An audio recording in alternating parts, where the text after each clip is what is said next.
Christmas help as UK homelessness becomes national crisis. Volunteers at a drop-in centre in North London hand out food, healthcare and advice to homeless people as they do every Christmas, except that this year the numbers needing help have reached crisis point. At a school empty of children for the holidays, visitors are offered a hot meal and chat, dental and medical check-ups, and even a sewing repair service for damaged sleeping bags. The pop-up center is among 13 set up across Britain by homelessness charity Crisis to provide some festive cheer to an estimated 4,500 people who might otherwise be on the streets. Among those stopping by for a cup of tea before Christmas was Paula, a 48-year-old former care worker who spent 3 months living in her car after being evicted following problems with her landlord. My car was my safest bet because I could lock the doors, but it wasn't warm. Luckily, it was summer, she told AFP. It was also deeply uncomfortable and exacerbated an existing back problem to the point that she collapsed and had to be taken to hospital. She has since found a new place to live, but Crisis warned that cases like hers are increasingly common, estimating that thousands of people across Britain are forced to sleep in cars, trains, buses, and tents.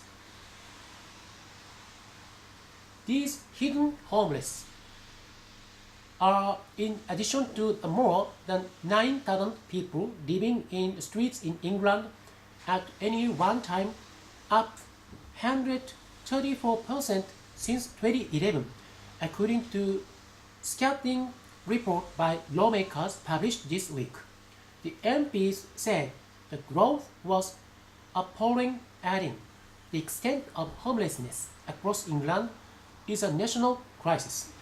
Opposition Labour lawmaker Jeremy Corbyn highlighted the plight of rough sleepers in his Christmas message on Sunday, as well as that of an estimated 78,000 households who are living in temporary, often substandard accommodation.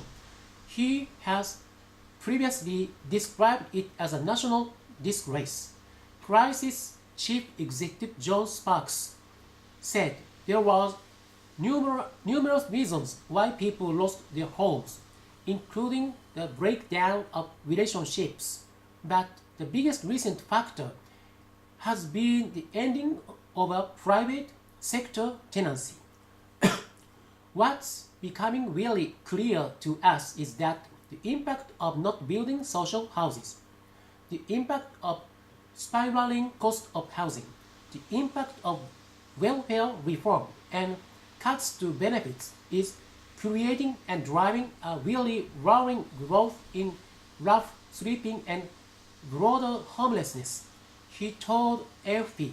The MPs said the government's attitude in the face of growing problem had been unacceptable complacent.